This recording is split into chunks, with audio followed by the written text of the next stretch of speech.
Silver! Hoy!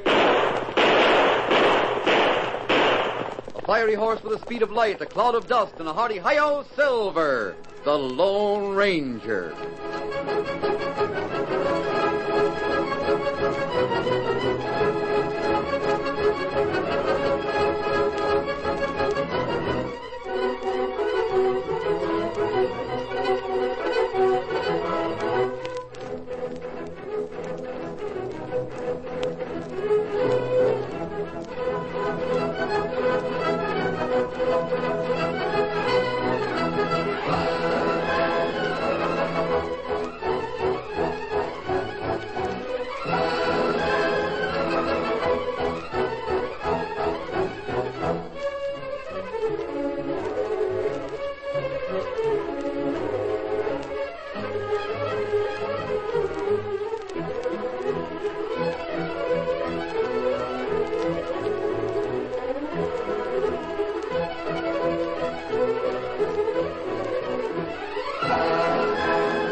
During the years of unrest that followed the Civil War, a powerful secret organization called the Legion of the Black Arrow sprang up in the western United States.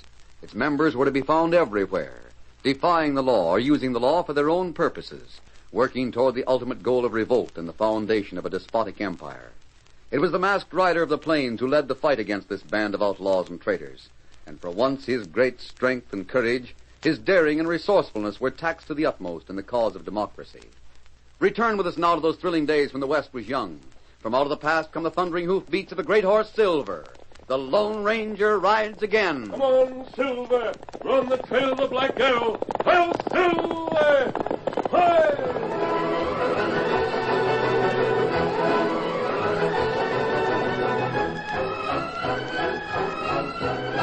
When the Lone Ranger and Tonto learned that the mysterious girl who had given them so much information had ridden north in the direction of Tamarack, they hit the trail at once. Tamarack, plenty far from here. Yes, Tonto. It's in the foothills. What we do there? All we know is what the girl said. The town's in danger. Oh, big gold mine there. It may be Indians, maybe outlaws. It may be the Black Arrow. Not bad. Whatever it is, we've got to hurry. Come on, Silver. Get 'em up, Scout. Faster, boy, faster.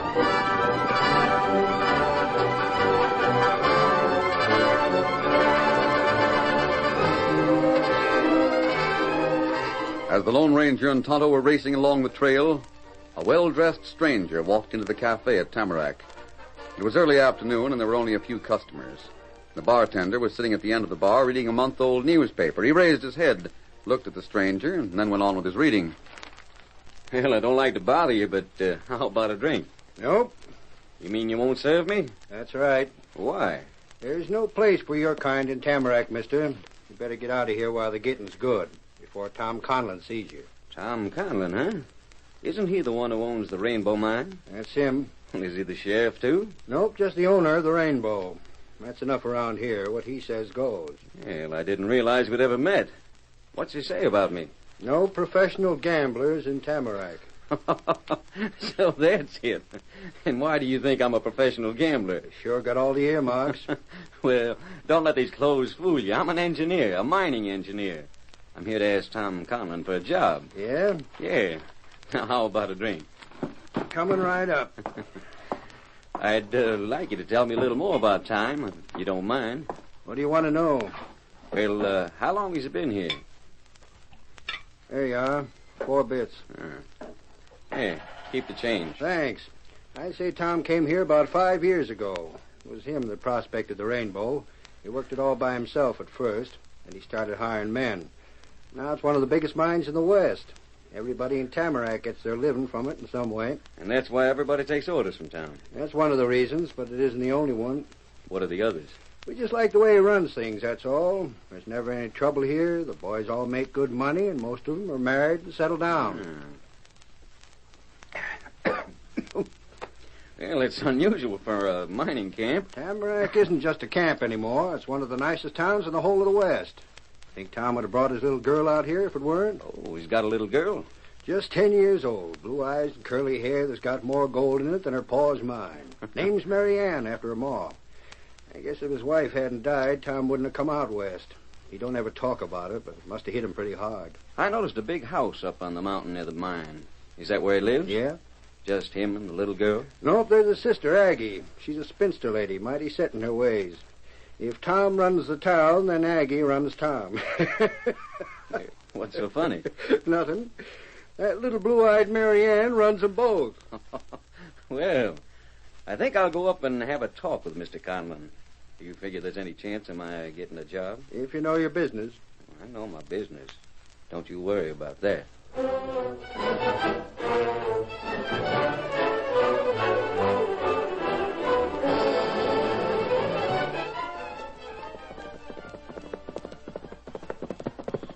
Whoa.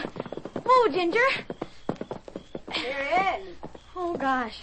young lady, do you realize it's after dark? Where have you been and what have you been doing? I'll tell you all about it in just a minute, Auntie.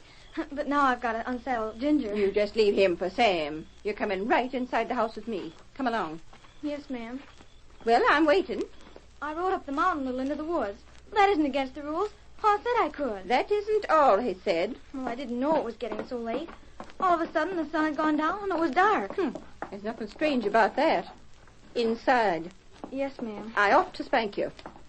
Yes, ma'am. I would, too, if supper went on the table. Where's Pa? He's in his office. Is he waiting for me? No, there's a gentleman with him.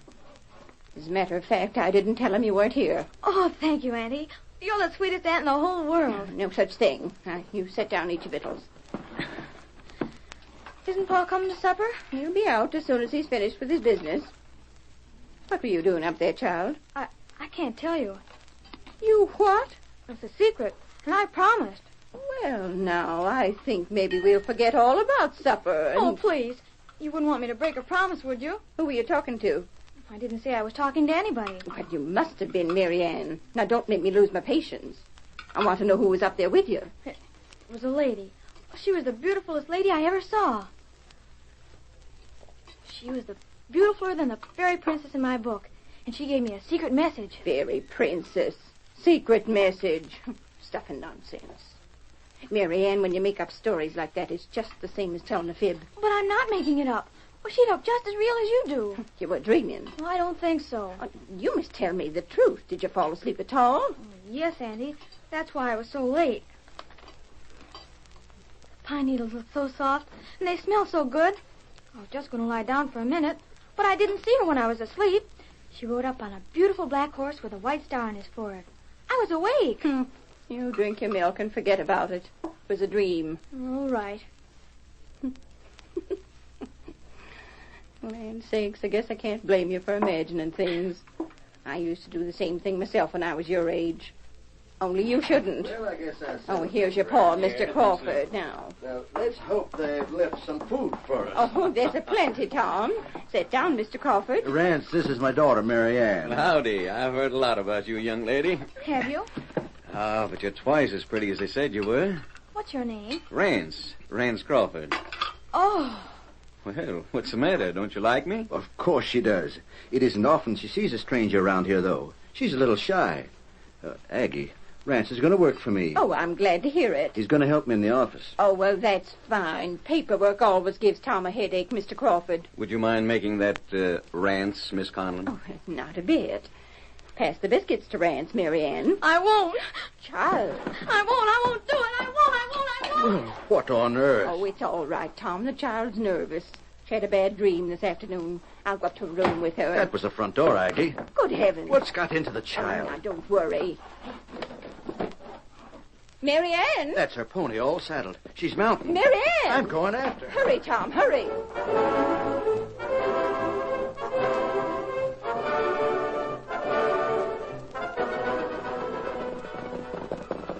Steady. You were right, Tonto. You can see both the town and the mine from this ridge. Doesn't look as if anything's wrong. Tonto not see anything. That girl wouldn't have come here if there weren't going to be trouble. That right. We'll make our camp back in the trees, and then we'll... Someone riding this way, Tonto. Their trail over that way. We'll see who it is. Come on, Silver. Get him up, Scout.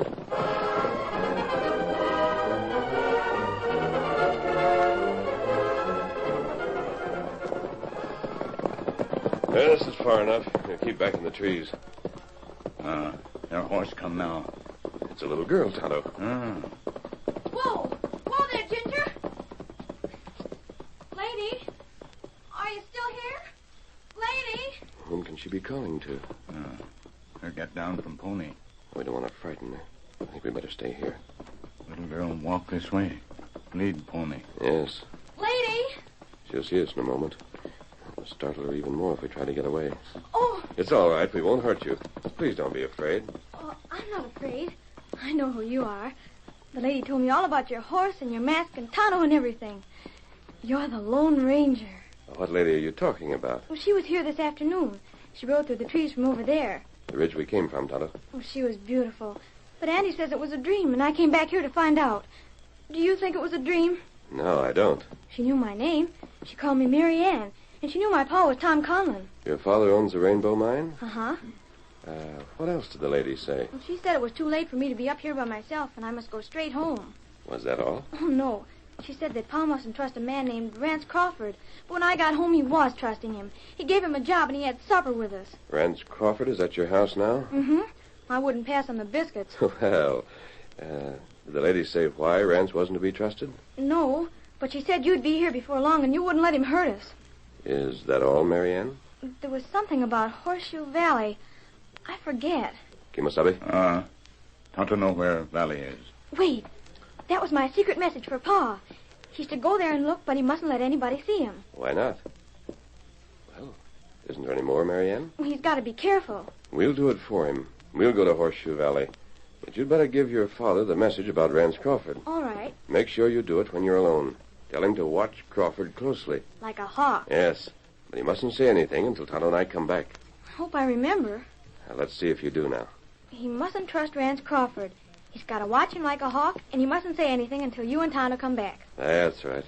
Will he believe me, Masked Man? Won't he say it was all a dream like Andy did? Here, you can give him this. Oh, it's silver. That silver bullet. Oh, it's pretty. You give it to your father, and he'll believe you. Someone coming up the trail. It's Pa, I bet. One man. Can you tell from here who it is, Marianne? Uh-huh, it's Pa. Then tell him everything before you forget. Todd and I are going along. Come on, Silver. Get him up, Scout. Hurry back. Oh, Silver!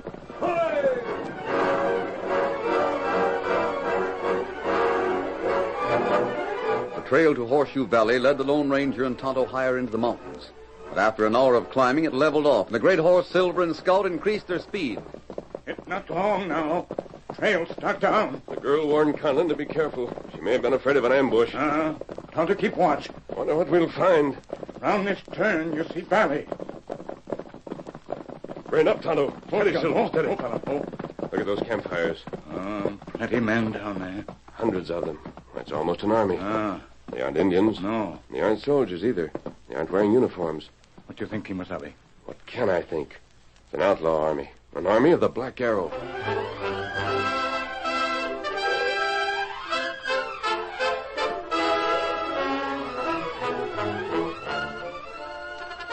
The curtain falls on the first act of our Lone Ranger story. Before the next exciting scenes, please permit us to pause for just a few moments.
Now to continue our story.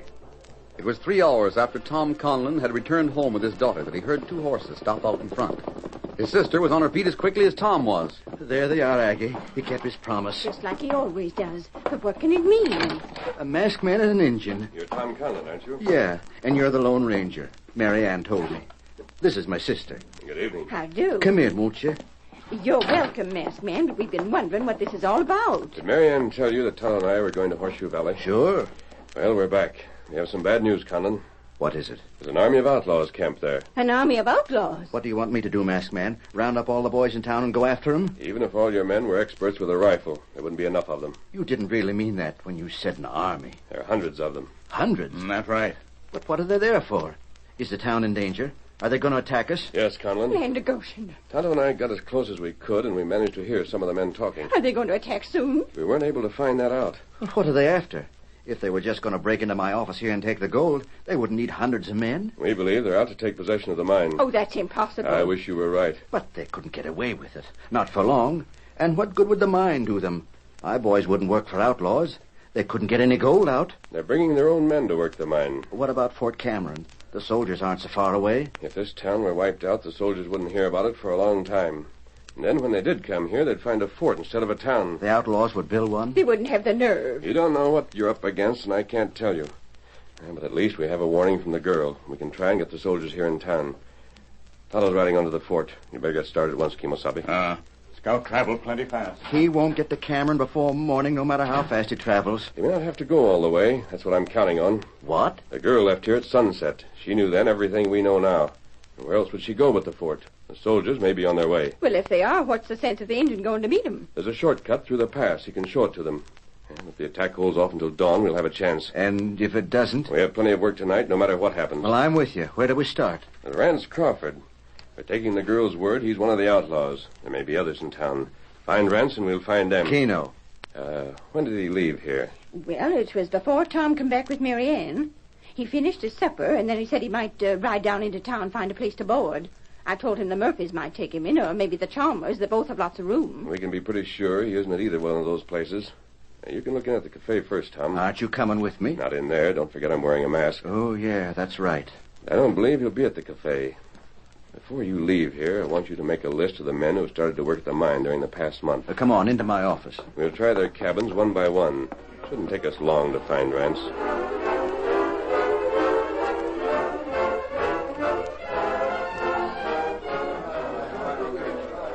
Quiet down, boys. Is everybody here, Vic? Yeah, Rance. Where are your rifles? I got 'em cached outside of town. Good. You can pick them up on your way to the mine. What are we going there for? You're going to take it over tonight. Are there any guards? One or two. Be careful. Knock them out. Don't use your guns. Yeah, but why the mine? Why can't we leave that till Bart gets here? Because it's the one place they can defend around here. It's got big rocks to protect it from anyone coming down the mountain. And if Mac hits the plain north of here and circles around to attack the town from the east, the mine's on higher ground, don't you see? Yeah. We gotta take it over tonight. Tom Conlon's place isn't far away. Just make sure those guards don't make any noise and you won't have any trouble. Up with your hands, all of you. Hey, a masked man, Tom Conlon. That isn't all. The sheriff's here in 20 men. What's the idea? You can take 'em prisoners, Sheriff, the whole lot of 'em. Put 'em in jail where they won't make any trouble. You can't arrest us. We haven't done anything. You ain't going to either. Well, now, listen, I'm an engineer. I just got here today, and I just met these boys. We're going to have a little card game. It won't do, Rance. Why, you haven't got anything against me? Too bad you forgot to close that window. We heard plenty. No. Now, listen, There's no time for that. Move 'em along, boys. They're heading for jail. Go on, go on.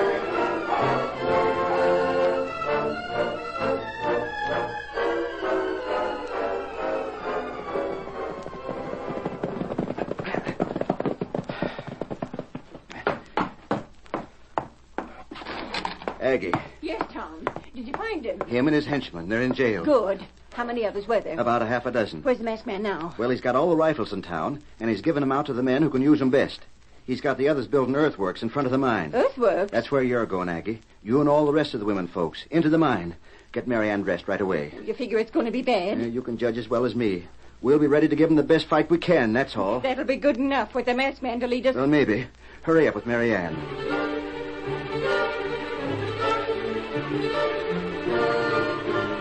The women and the few children in the town took their places inside the mine.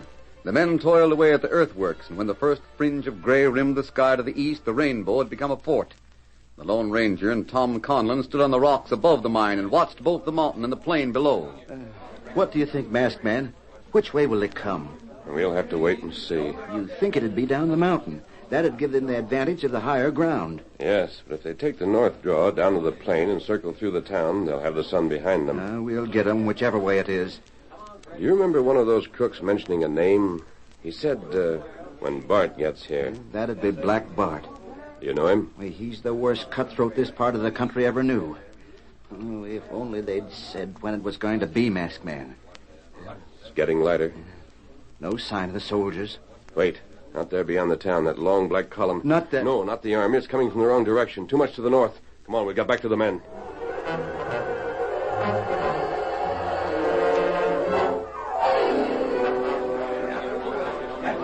Quiet, boys. The Masked Man wants to tell you something. Well, there isn't much to say, but there's something you should know. Those men riding into town are worse than outlaws. They're enemies of our country. Well, we're raising the flag, and you're fighting under it. Look at her, boys. Old Glory. Hey! One thing more. There can be no surrender because we can expect no mercy. I want you to remember a little band of men 40 years ago who fought as you must fight, for their wives and children, for their homes, for freedom. We're all Americans. Our fathers were heroes. And now we have a chance to prove ourselves worthy of our heritage. The rainbow or the Alamo. There's no difference. We're fighting for freedom. They've reached the town. Your post, men. The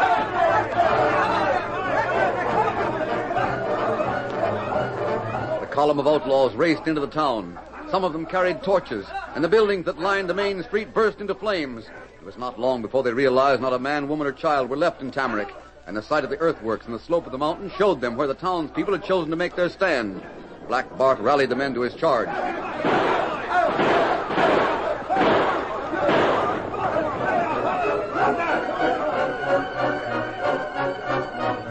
The men at the mine waited quietly, their guns ready, their faces grim with determination. On the outlaw column swept, and then a command from the Lone Ranger. Open fire!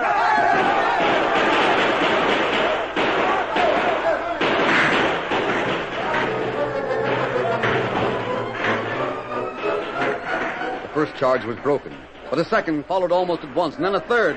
The outlaws paid for each attack, but so did the defenders. At first, there were more men than rifles, and when one of them fell, another would grab the rifle from his nerveless hands. Then came a time when the rifles away with the men who had held them. Another charge. The outlaws attacked on three sides, and the Lone Ranger rallied the men at the weakest point. Drive them back, boys. Drive them back. Remember what you're fighting for. Black Bart turned aside. His men followed him. Once more the fort had been held, and then... That's enough, men. Cease fire.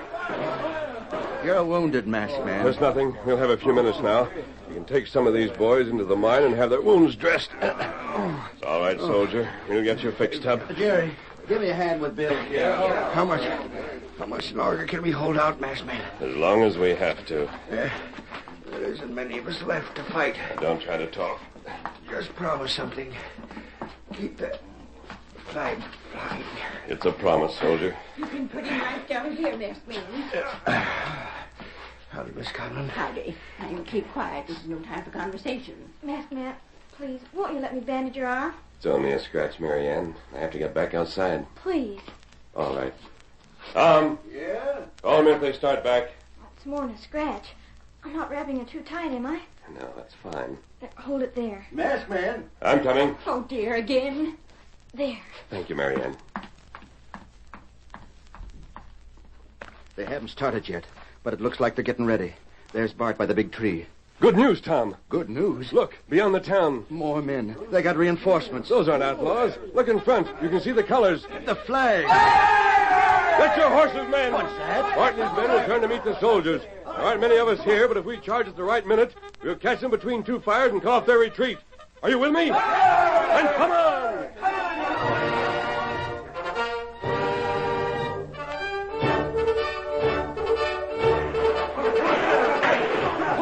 Down the mountain, boys! Faster, Silver, faster!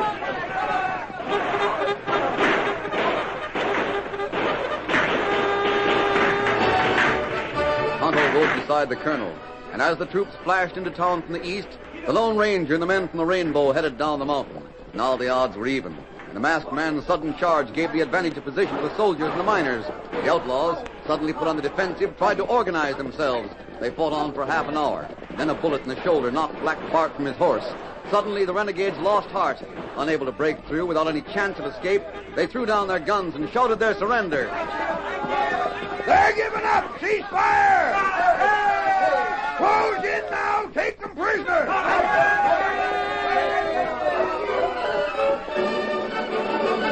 The battle was over. The town would carry its scars for months, but the cause of justice, of freedom, had triumphed.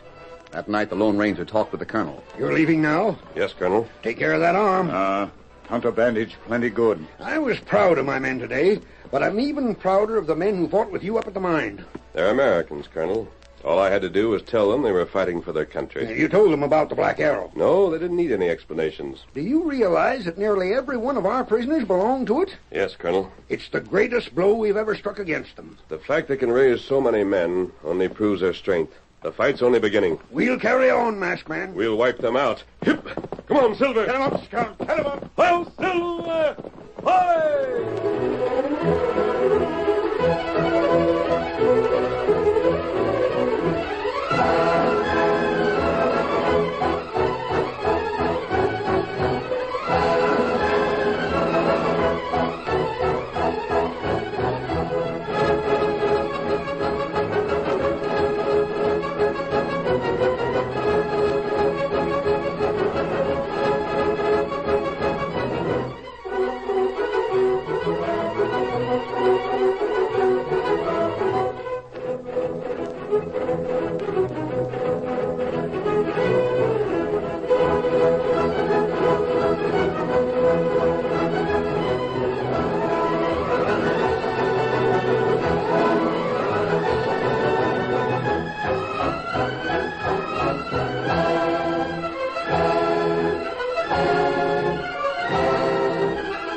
The story you have just heard is a copyrighted feature of the Lone Ranger Incorporated.